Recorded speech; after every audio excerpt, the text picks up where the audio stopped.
నమస్కారం, ఘంటారావానికి స్వాగతం. ముందుగా ప్రధాన అంశాలు. నిరుపేదలకు ఇవాల్టి నుంచి సన్నబియ్యం, హైదరాబాద్ మినహా అన్ని జిల్లాల్లో పంపిణీకి సిద్దం.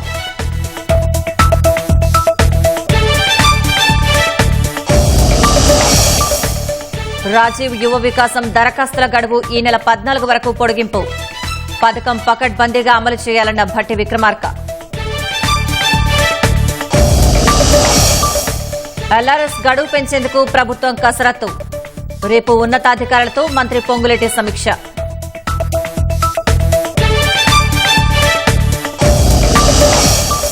కంచె గచ్చిబౌలిలోని 400 ఎకరాలపై డాక్యుమెంట్లు విడుదల. భూముల వ్యవహారంలో ప్రభుత్వ వైఖరిపై విపక్షాల మండిపాటు. పశ్చిమ బెంగాల్లో ఓ ఇంట్లో పేలిన గ్యాస్ సిలిండర్, 4 చిన్నారులు సహా 7 దుర్మరణం.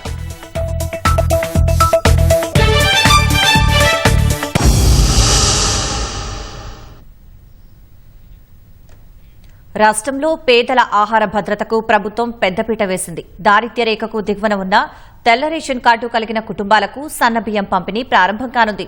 2 రోజుల కిందట హుజూర్నగర్ వేదికగా ముఖ్యమంత్రి రేవంత్ రెడ్డి లాంఛనంగా ప్రారంభించిన సన్నబియ్యం పంపిణీ ఇవాళ హైదరాబాద్ మినహా అన్ని జిల్లాలో ఆరంభం కానుంది. రాష్ట్ర జనాభాలో 85% మంది పేదలకు ప్రజా పంపిణీ వ్యవస్థ కింద నాణ్యమైన సన్నబియ్యం పంపిణీ కానుండడం విశేషం.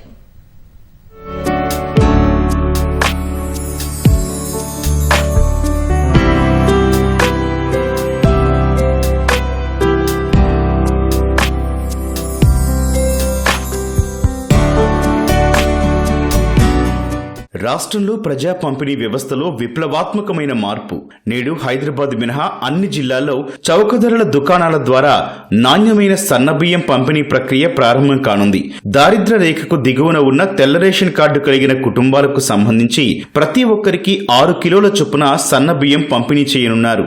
ఉగాది పండుగ పురస్కరించుకుని మార్చి 30న సూర్యాపేట జిల్లా హుజూర్నగర్ లో ముఖ్యమంత్రి రేవంత్ రెడ్డి లాంఛనంగా ప్రారంభించారు. ఇవాళ జిల్లాల్లో మంత్రులు, ఎమ్మెల్యేలు, ఎమ్మెల్సీలు సన్నబియ్యం పంపిణీ చేసేందుకు పౌర సరఫరాల శాఖ రంగం సిద్ధం చేసింది.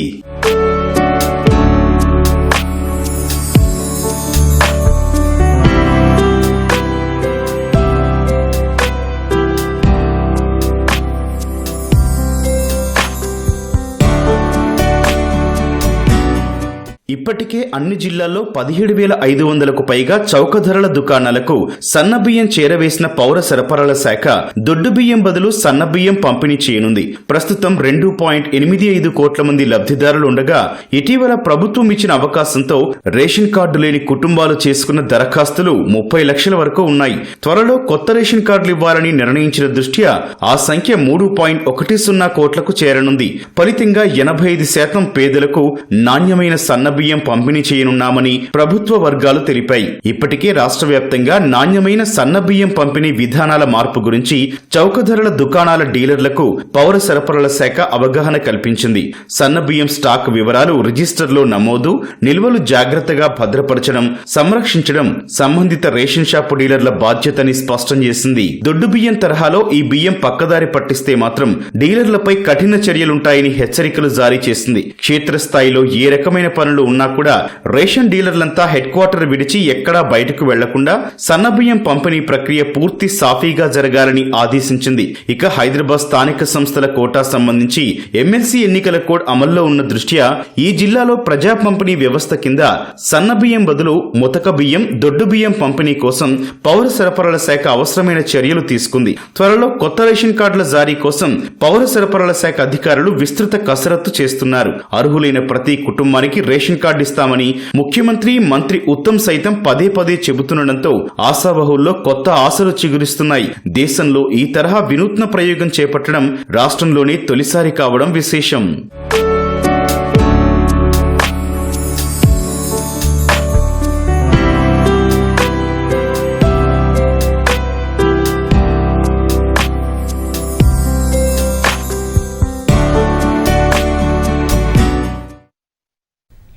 కంచె గచ్చిబౌలిలోని 400 ఎకరాల భూముల వివాదం మరింత ముదురుతోంది. హెచ్సీయూ సహకారంతోనే సరిహద్దుల గుర్తింపు జరిగిందని ప్రభుత్వం ప్రకటించగా అసలు సర్వే జరగలేదని ఓసిటీ రిజిస్ట్రార్ తెలిపారు. ఈ నేపథ్యంలో ఉమ్మడి రాష్ట్రంలోనే రెవెన్యూ శాఖకు భూమి అప్పగించినట్లుగా ప్రతిగా మరోచోట భూ బదలాయింపు జరిగినట్లుగా చూపే డాక్యుమెంట్లను ముఖ్యమంత్రి కార్యాలయం విడుదల చేసింది.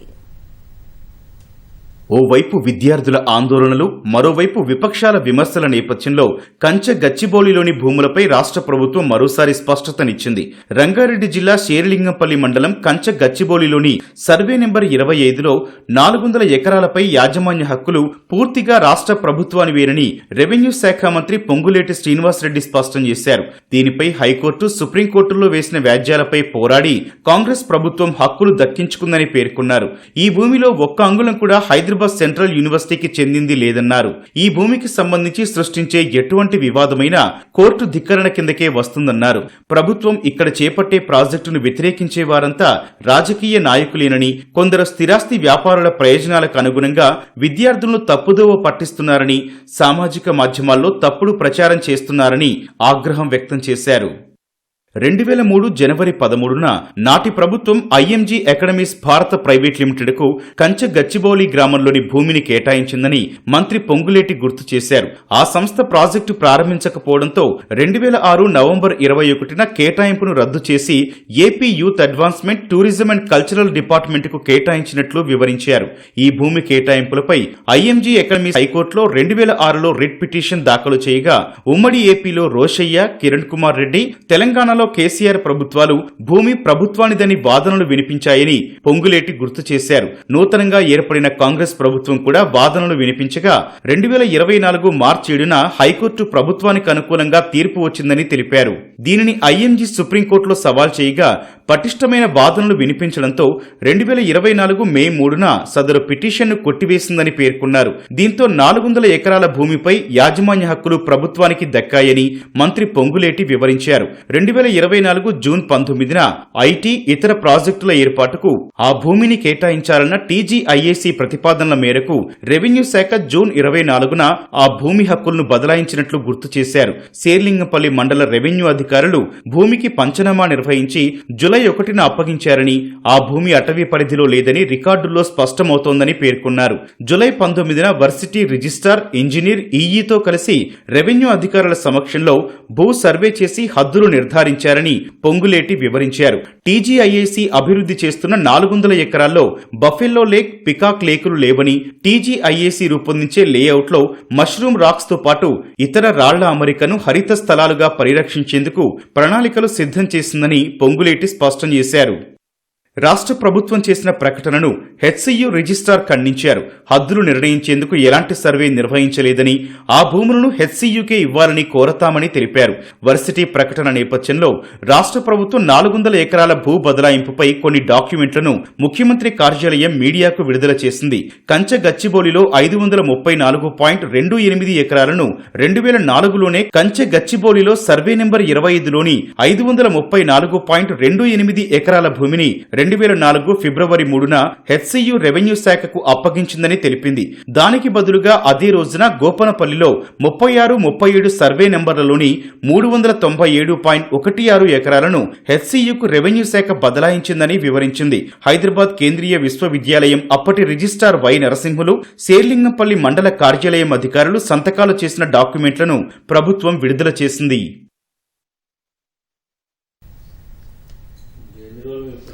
హైదరాబాద్ కంచె గచ్చిబౌలి భూముల వ్యవహారంలో ఆందోళన చేసిన 2 బయటి వ్యక్తులను అరెస్ట్ చేశామని మాదాపూర్ డీసీపీ ప్రకటించారు.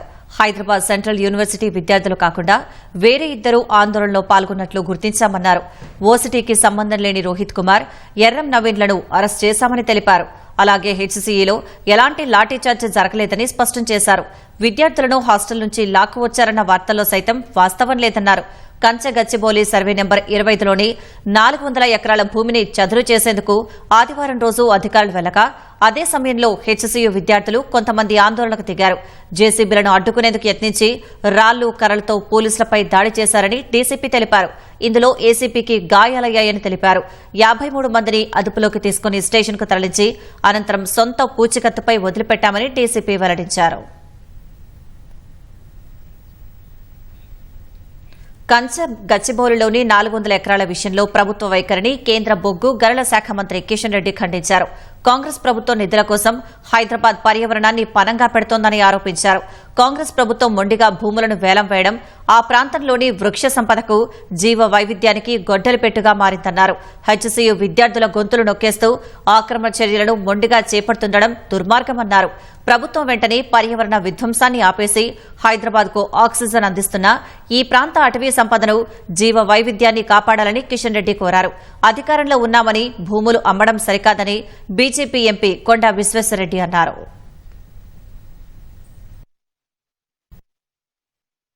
అది ప్రభుత్వ భూమి ఉన్నా కూడా దాంతో ప్రభుత్వ భూమి అన్నందుకు లీగలీ సాధ్యమైనందుకు మీరేమంటే అది చేసుకోవచ్చా? ప్రకృతిని నష్టం చేసుకోవచ్చా? ఆడ 30,000 ఏళ్ల సంది ఉన్న రాక్ ఫార్మేషన్ పగలగొట్టొచ్చా? అది లీగలీ చూస్తారు. కానీ ఒకవేళ మీరు అమ్మదలుచుకుంటే, ఒకవేళ నిజంగానే అయిపోతే కూడా మీరు ప్రకృతిని ఆ గ్రీన్ స్పేస్ను కాపాడే అవసరం ఉంది. అమ్ముతే హైయెస్ట్ బిడ్డర్ కాదు, అక్కడ ఒక పార్క్ చేయండి, లేకుంటే ఒక మంచి పెద్ద స్కూళ్లు చేయండి. కానీ ముఖ్యంగా లంగ్ స్పేస్ హైదరాబాద్ కావాలి. బీసీల రిజర్వేషన్లు 42% పెంచాలని డిమాండ్ చేస్తూ రేపు ఢిల్లీలో బీసీ సంక్షేమ సంఘాలు చేస్తున్న మహాధర్నాలో సీఎం రేవంత్ రెడ్డి, మంత్రులు, పలువురు బీసీ ఎమ్మెల్యేలు పాల్గొననున్నారు. మహాధర్నాలో పాల్గొనేందుకు ఈ సాయంత్రం మంత్రులు, బీసీ ఎమ్మెల్యేలు హస్తిన వెళ్లనున్నారు. రాష్టంలో బీసీల రిజర్వేషన్లు 42% పెంచాలని అసెంబ్లీ ఆమోదించిన బిల్లును పార్లమెంటులోనూ ఆమోదించాలని ఏప్రిల్ 2న ఢిల్లీలో బీసీ సంక్షేమ సంఘాలు మహాధర్నాకు పిలుపునిచ్చాయి. ఈ ధర్నాలో కాంగ్రెస్ అగ్రనేత, ప్రతిపక్ష నాయకుడు రాహుల్ గాంధీ, ఏఐసీసీ నేతలు, ముఖ్యమంత్రి రేవంత్ రెడ్డి, ఉప ముఖ్యమంత్రి భట్టి విక్రమార్క, పీసీసీ అధ్యక్షుడు మహేష్ కుమార్ గౌడ్, మంత్రులు పొన్నం ప్రభాకర్, కొండా సురేఖ పాల్గొని సంఘీభావం తెలపనున్నారు.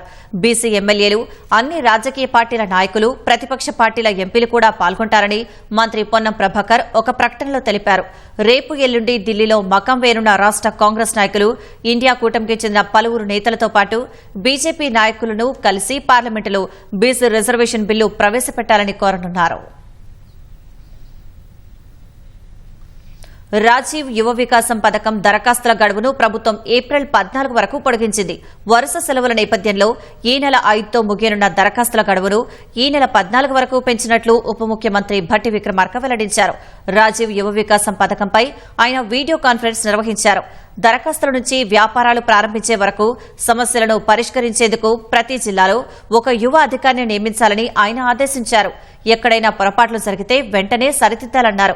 ఎస్సీ, ఎస్టీ, బీసీ, మైనార్టీలకు గతంలో మంజూరు చేసిన నిధులు విడుదల చేయలేదన్నారు. దరఖాస్తులు ఎంపీడీఓ, పురపాలిక కార్యాలయంలో సమర్పించడంపై అవగాహన కల్పించాలని సూచించారు.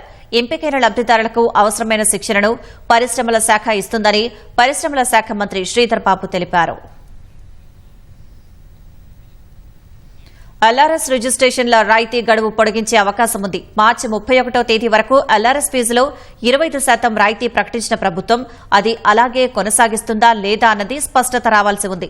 రేపు రెవెన్యూ మంత్రి పొంగులేటి శ్రీనివాసరెడ్డి ఉన్నతాధికారులతో సమావేశమై ఎల్ఆర్ఎస్ రిజిస్ట్రేషన్లపై సమీక్ష నిర్వహిస్తారు. 25.67 లక్షలకు పైగా దరఖాస్తులు రాగా మార్చి 31వ తేదీ వరకు ఎల్ఆర్ఎస్ ప్రక్రియ పూర్తి చేసుకున్న వారికి ఫీజులో 25% రాయితీ వర్తింపజేసింది. నిన్నటితో గడువు ముగియడంతో రేపటి సమావేశంలో గడువు పొడిగింపు విషయమై చర్చించనున్నారు. అయితే 25% రాయితీపైనే కీలకంగా చర్చ కొనసాగుతుందని తెలుస్తోంది. లేకుంటే ఆ రాయితీలో కూడా కొంత కోత పడుతుందా లేదా అన్న దానిపై రేపు స్పష్టత వస్తుంది. నిన్నటి వరకు దాదాపు 4 లక్షల మంది ఎల్ఆర్ఎస్ ఫీజు చెల్లించినట్లు పురపాలక శాఖ అంచనా వేస్తోంది. మిగిలిన దరఖాస్తుదారులు రిజిస్ట్రేషన్ చేసుకునేందుకు ఫీజులో 25% మినహాయింపు ఉండే అవకాశం ఉన్నట్లు తెలుస్తోంది.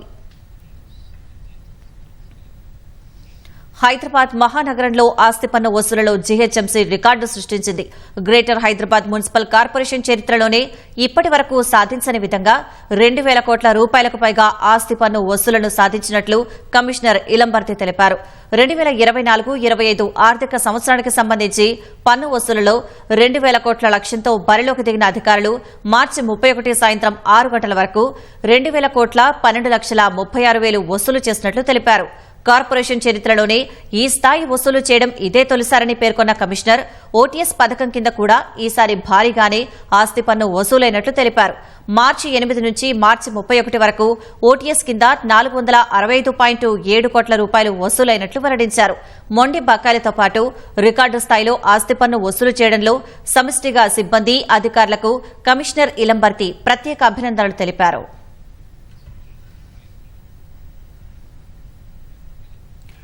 విశాఖలో ఓ ప్రియురాలి కోసం 19 లక్షల మేర ఆస్తి నష్టానికి దారితీసింది.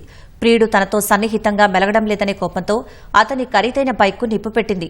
దీంతో పక్కనున్న 18 వాహనాలు కాలిపోగా మంటలు పరిసర ప్రాంతాలకు వ్యాపించాయి. 3 రోజుల క్రితం ఈ ఘటన జరగ్గా స్థానికంగా ఉన్న సీసీటీవీ దృశ్యాల ఆధారంగా నిందితురాలిని గుర్తించారు. జీవీఎంసీలో విధులను నిర్వర్తిస్తున్న ఓ వ్యక్తికి బర్మా క్యాంపు ప్రాంతానికి చెందిన మహిళతో వివాహేతర బంధం ఉందని పోలీసులు చెబుతున్నారు.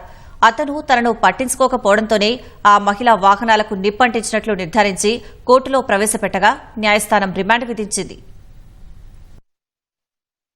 పరిసర ప్రాంతాల్లో తిరుగుతున్నట్లు సీసీటీవీ ఫుటేజ్లో కనిపించింది. సీసీటీవీలో అందువల్ల అది చూడగానే సేమ్ ఆమె వెంటనే కన్ఫెస్ చేసింది నేరము. ఈ భరత్ అనేవాడు తనని సరిగ్గా పట్టించుకోవట్లేదని, తనకు అన్యాయం చేశాడని, అతను ఈ మధ్య కొత్తగా ఒక బైక్ కొన్నాడని తెలిసి ఆ బైక్ని కాల్చి నష్టపరిచి అతనికి నష్టం కలిగిద్దామనే దురుద్దేశంతో ఆమె అగ్గిపుల్లతో ఆ బైక్ మీద ఉన్నటువంటి కవర్ మీద నిప్పంటించింది. బైక్ కాలిన వెంటనే మిగతా బైక్లు కూడా నిప్పంటుకొని కాలిపోయి కిందని 2 ఫ్లాట్స్ ఉన్నాయి. ఆ ఫ్లాట్స్లో కూడా మంటలు వెళ్ళి అక్కడ కూడా ఇంట్లో ఉన్న వస్తువులన్నీ కాలిపోయినాయి. పై ఫ్లోర్కి కూడా మంటలు వ్యాపించి అక్కడ కూడా కొంత హౌస్ హోల్డ్ ఆర్టికల్స్ డ్యామేజ్ జరిగాయి. 18 వాహనాలు కాలిపోయినాయి. ఇళ్లలో ఉన్న వస్తువులు కూడా కాలిపోయి వాళ్ళు ఇచ్చిన రిపోర్ట్ ప్రకారంగా 19 లక్షలు డ్యామేజ్ అని చెప్పి ఇచ్చారు. ఆవిడని కూడా అరెస్ట్ చేసి కోర్టులో ప్రొడ్యూస్ చేయగా ఆవిడకి రిమాండ్ కూడా 11వ తేదీ వరకు రిమాండ్ కూడా ఆవిడకి ఇవ్వడం జరిగిందండి. హైదరాబాద్ రవీంద్ర భారతిలో కిన్నెర ఆర్ట్ థియేటర్స్ వారు నిర్వహించిన శ్రీ విశ్వావసు సంవత్సర ఉగాది వేడుకలు ఘనంగా జరిగాయి. కార్యక్రమానికి ముఖ్య అతిథిగా గవర్నర్ జిష్ణుదేవ్ వర్మ హాజరయ్యారు. గవర్నర్ చేతుల మీదుగా ప్రముఖ ఆర్థోపెడిక్ సర్జన్ తేటలి దశరథ రామరెడ్డి గౌరవ పురస్కారం అందుకున్నారు. శాసన మండలి చైర్మన్ గుత్తా సుఖేందర్ రెడ్డి, ఆంధ్రప్రదేశ్ పూర్వ ప్రధాన కార్యదర్శి ఎల్వి సుబ్రహ్మణ్యం తదితరులు పాల్గొన్నారు. వారు సేవలందించే ప్రయత్నం చేస్తున్నారు.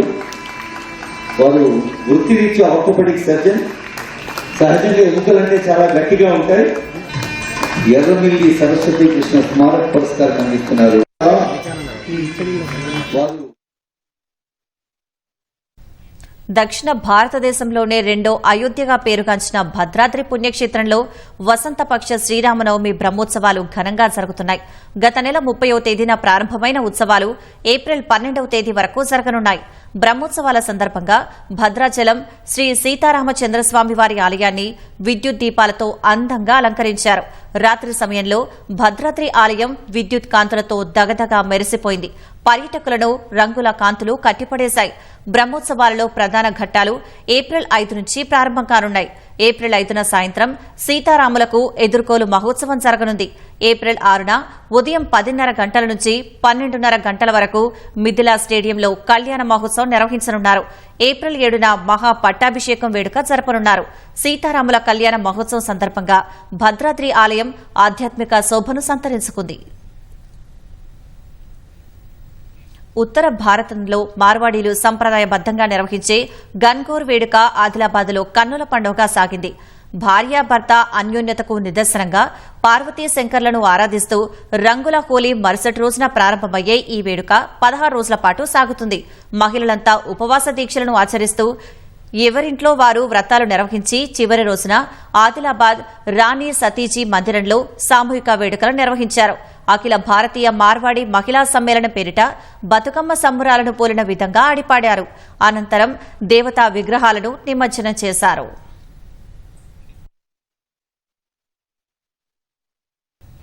రాష్ట్రంలో పేదల ఆహార భద్రతకు ప్రభుత్వం పెద్దపీట వేస్తూ ప్రతి పేదోడికి సన్నబియ్యం అందించాలని నిర్ణయించింది. ఆ పథకం ఇవాళ లాంఛనంగా ప్రారంభం కానుంది. ఇదే అంశానికి సంబంధించిన మరింత సమాచారం మా ప్రతినిధి మల్లిక్ ప్రత్యక్ష ప్రసారం ద్వారా అందిస్తారు. ఎప్పుడెప్పుడైనా ఎదురు చూస్తున్న రేషన్ బియ్యం పంపిణీ ప్రారంభమైంది. ఇవాళ నుంచి రాష్ట్ర వ్యాప్తంగా సన్న బియ్యం పంపిణీ కొనసాగుతుంది. ప్రత్యేకించి హైదరాబాద్లో స్థానిక సంస్థల ఎన్నికల కోడ్ అమల్లో ఉండటంతో ఒక హైదరాబాద్ మినహా రాష్ట్ర వ్యాప్తంగా అన్ని జిల్లాల్లో కూడా సన్నబియ్యం పంపిణీ ప్రారంభమైంది. ఇదే రాష్ట్రంలో కాంగ్రెస్ పార్టీ అధికారంలోకి వచ్చిన తర్వాత రాష్ట్ర ప్రభుత్వం ప్రతిష్టాత్మకంగా తీసుకున్న ఈ కార్యక్రమం విజయవంతం కావాలని చెప్పి రాష్ట్ర ప్రభుత్వం అన్ని రకాల చర్యలు తీసుకుంది.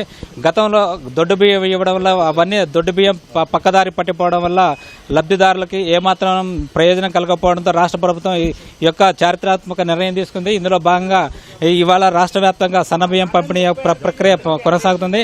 ఈ సన్నబియ్యం ప్రక్రియ దాంతో ప్రత్యేకించి రేషన్ కార్డు లబ్ధిదారుల్లో మంచి తీవ్రమైన హర్షాతిరేకాలు వ్యక్తమవుతున్నాయి, సంతోషాలు కూడా వ్యక్తమవుతున్నాయి. కొంతమంది మన వాళ్ళు ఇక్కడ కొందరు లబ్ధిదారులు ఉన్నారు, వాళ్ళ స్పందన అడిగి తెలుసుకుందాం. అమ్మ చెప్పండి, ఇప్పుడు సన్నబియ్యం పంపిణీ చేస్తున్నారు, ఎలా ఉంది మీ స్పందన? బాగుంది సార్, సంతోషంగా ఉంది, బాగుంది, సంతోషం అనిపిస్తుంది. ఎప్పుడెప్పుడు ఇట్లే ఇవ్వాలి. చెప్పండి, ఇప్పుడు రాష్ట్ర వ్యాప్తంగా సన్నబియ్యం పంపిణీ సాగుతుంది, ఎలాంటి స్పందన లభిస్తుంది? ఇప్పుడు కాలనీ అనుకోండి, ఎవరైతే ఈ సన్న బియ్యం కోసం వెయిట్ చేస్తున్నారో వాళ్ళ ఆశ ఈరోజు రేవంత్ రెడ్డి గారు, ఉత్తమ్ కుమార్ రెడ్డి గారు కలిసి నెరవేర్చారు. ఎందుకంటే గత కొన్ని రోజులుగా అన్ని ప్రభుత్వాలు చెప్పుకుంటూ వచ్చినాయి, కానీ రేవంత్ రెడ్డి గారు చేసి చూపించారు. కొంచెం లేట్ అవుతున్నాయి, కొన్ని పథకాలు లేట్ అవుతున్నాయి, కానీ ఏది కూడా మిస్ చేయం. మాట ఇచ్చిన ప్రకారం ప్రతి ఒక్కటి ప్రజలకు అందజేసే విధంగా ప్రభుత్వం చర్యలు తీసుకుంటుంది. నిన్న ఉత్తమ్ కుమార్ రెడ్డి గారి ఆధ్వర్యంలో హుజూరాబాద్లో మొన్న ప్రారంభించిన సన్నబియ్యం పథకం ఈరోజు రేషన్ షాప్లకు అన్ని రేషన్ షాప్లకు కూడా రావడం జరిగింది. ఇంటికి అంటే ఇంట్లో 4 ఉంటే 4కి 6 కిలోలు 24 కిలోల బియ్యము నెలకి సన్న బియ్యం. అంటే ఈ ఫైన్ రైస్ ఒకసారి మీరు చూడండి, ఒకసారి రైస్ ఒకసారి చూడండి మీరు, ఏ విధంగా కూడా దీంట్లో అన్ని ప్రతి ఒక్క విటమిన్స్ కూడా కలిపి ఈ బియ్యాన్ని అందజేస్తుంది ప్రభుత్వం. ఇంత చన్నగా ఉన్నది, ఇంత బాగున్నది చూడండి ఒక్కసారి బియ్యం. అంటే ప్రభుత్వం అంటే సంకల్పించిన ప్రభుత్వం ప్రజలకు అందుబాటులో ఉండాలి, ప్రజల కోసం నిలబడ్డ ప్రభుత్వం ఖచ్చితంగా ప్రజల కోసమే నిలబడుతుంది. ఇది ప్రజాపాలన అంటే ఇదే. ప్రజాపాలనలో భాగంగా రాష్ట్ర ప్రభుత్వం పంపిణీ చేస్తున్న సన్నబియ్యం పంపిణీకి అనూహ్యమైన స్పందన లభిస్తుంది. ప్రత్యేకించి ఒక హైదరాబాద్లో కొంత నిరుత్సాహం కలిగినప్పటికీ రాష్ట్ర వ్యాప్తంగా అన్ని జిల్లాల్లో ఈ కార్యక్రమం ప్రశాంతంగా సాగుతుంది.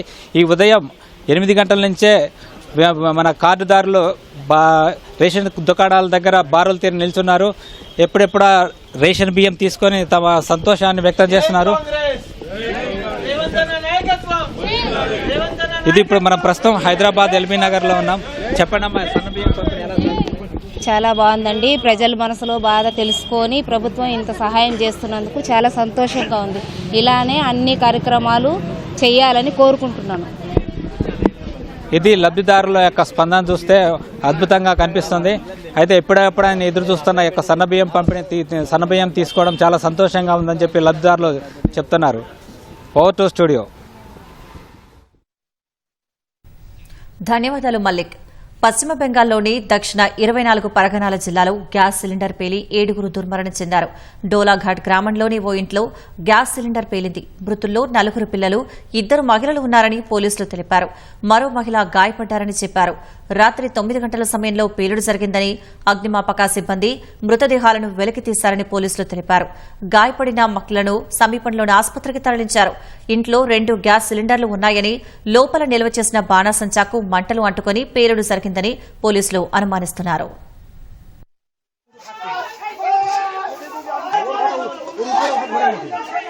চালু লেগেছে, দেখো চালু লেগেছে, পুরো ভেতরে যাও, পুরো ভেতরে যাও।